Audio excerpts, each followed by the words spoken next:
I knew I knew you had gone alone to see the hermit and I resolved to kill you on your way back. मैं जानता था कि तुम hermit से मिलने के लिए, साधु से मिलने के लिए अकेले गए हो, इसलिए मैंने सोचा कि जब तुम वापस आओगे तो मैं तुम्हारा काम तमाम कर दूंगा. But the day passed and you did not return. लेकिन दिन गुजर गया, तुम वापस नहीं आए. So I came out from my ambush to find you. इसलिए मैं अपनी छुपी हुई जगह से बाहर निकला ताकि मैं तुमको ढूंढ पाऊँ. And I came upon your bodyguard. और मैं तुम्हारे बॉडीगार्ड से मिला. And they recognized me and wounded me. उन लोगों ने मुझको पहचान लिया और मुझे जख्मी कर दिया.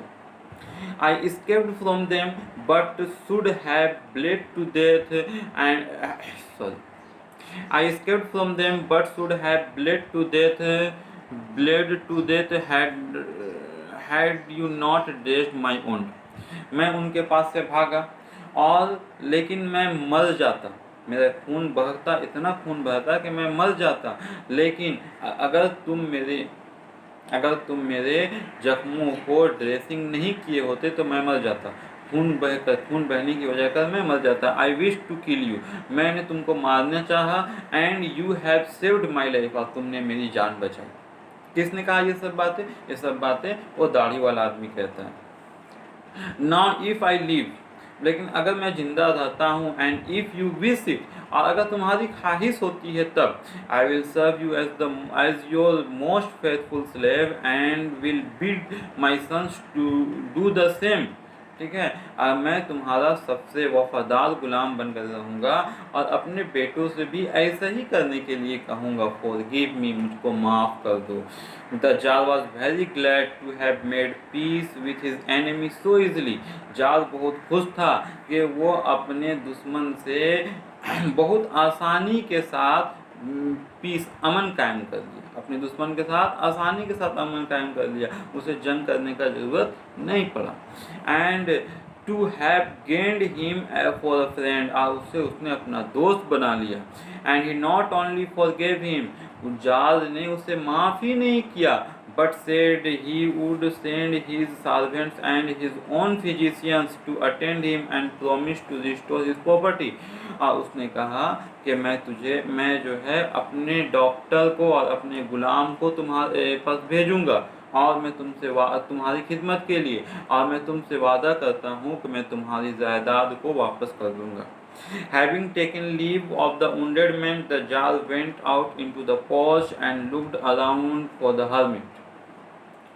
अब जख्मी आदमी को अकेला छोड़कर जाल जो है वो सहन में, आंगन में जिसको कहते हैं, वो चला गया और जो है जाल को खोजने लगा, हर्मिट की तलाश करने लगा. Before going away he wished once more to beg an answer to the question he had put. वो चाहता था कि जाने से पहले एक दफ़ा हर्मिट से अपने क्वेश्चन का आंसर पूछ ले, है ना.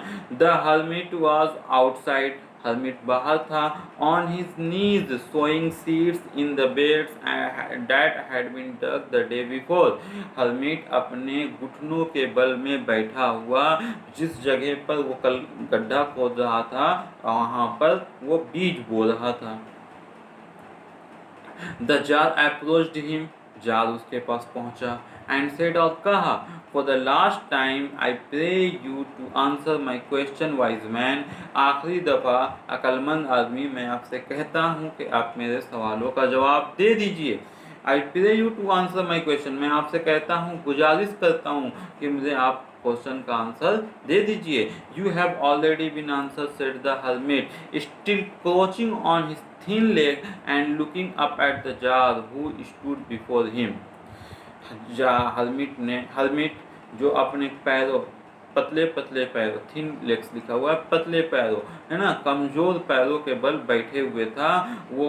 और उसके सामने जो हर्मिट खड़ा था तो उसको उसने कहा, हर्मिट अपने कमज़ोर पैरों पर खड़ा था और जो है उसके सामने जो जाल खड़ा था वो उसको जवाब देता है कि आपको तो जवाब पहले से मिल चुका है. You have already been answer, आपको तो जवाब पहले से मिल चुका है. How answered, what do you mean, asked the tsar. मुझे आंसर पहले से मिल चुका है, क्या मतलब है तुम्हारा, जाल ने कहा. Do you not see, replied the hermit, hermit ने जवाब दिया, क्या तुमको नहीं पता है? If you had not pitied my weakness yesterday, अगर कल तुम मेरे कमजोरी पर रहम नहीं खाते, and had not dug those beds for me, और जो है वो मेरे लिए तुम गड्ढा नहीं खोदते, but had gone your but had gone your way, that man would have attacked you and you would have repented of not having stayed with me, और तुम अपने रास्ते चले जाते तो वो आदमी तुम पर हमला कर देता और तुम ये सोचते और तुम इस बात पर पछताते कि काश मैं जाल के साथ ठहर गया होता, काश मैं हर्मिट के साथ ठहर गया होता तो आज मुझ पर ये हमला नहीं होता। So the most important time was when you were digging the beds and I was the most important man, and to do me good was your most important business. इसलिए सबसे important time वो था जब तुम मेरे लिए गड्ढा खोद रहे थे, सबसे important आदमी मैं था तुम्हारे लिए, और सबसे इम्पोर्टेंट काम जो है वो था जो तुम मेरे लिए कर रहे थे, है ना। Afterwards, when the man ran to us, the most important time was when you were attending to him, for if you had not bound up his wounds, he would have died without having made peace with you. उसके बाद जब वो आदमी यानी वो दाढ़ी वाला आदमी जख्मी आदमी आया तो तुमने उसकी देखभाल की, उसके जख्म पर मलहम पट्टी की। अगर तुम ऐसा नहीं करते तो वो आदमी मर जाता और तुमसे उसकी दोस्ती नहीं होती। So he was the most important man and what you did for him was the most important business. इसलिए वो तुम्हारे लिए सबसे इम्पोर्टेंट इंसान है और जो तुमने उसके लिए किया वो सबसे इम्पोर्टेंट काम है, सबसे ज़रूरी काम है। Remember then there is only one time that is important now. हमेशा याद रखना कि ज़िंदगी में सबसे इम्पोर्टेंट टाइम नाउ है, अभी है। It is the most important time because it is the only time when we have any power. यही सबसे इम्पोर्टेंट वक्त है क्योंकि इस वक्त मेरे पास पावर होता है कुछ करने का, यानी अभी मेरे पास पावर है, मेरे हाथ पैर सब कुछ सलामत है, मैं कुछ कर सकता हूँ। लेकिन कुछ लम्हे के बाद हो सकता है मेरे साथ कुछ हो जाए, हो सकता है कि मैं जो है क्या नाम है कि मेरी मौत हो जाए, हो सकता है कि कुछ भी हो सकता है कि क्योंकि इंसान को अपने पल भर की खबर नहीं है कि जो है 5 मिनट बाद, 2 मिनट बाद, 1 सेकंड के बाद उसके साथ में क्या होने वाला है। इसलिए सबसे इम्पोर्टेंट टाइम क्या है? नाउ, प्रेजेंट का है। अभी तुम्हारे पास पावर है, इसको इस्तेमाल करना चाहिए। The most necessary man is he with whom you are. और सबसे इम्पोर्टेंट इंसान वो है जो तुम्हारे साथ अभी है। अभी मतलब जब भी कभी में प्रेजेंट में जो तुम्हारे साथ है वही तुम्हारे लिए सबसे इम्पोर्टेंट पर्सन है। And for no man knows whether he will ever having dealing with anyone else. क्योंकि कोई नहीं जानता है कि इसके बाद क्या तुम किसी इंसान के साथ मिल पाओगे या नहीं। इसलिए याद रखो कि प्रेजेंट जो वक्त है वो तुम्हारे लिए सबसे इम्पोर्टेंट है, और उस प्रेजेंट टाइम में जो सब तुम्हारे साथ इंसान है वही सबसे इम्पोर्टेंट पर्सन है।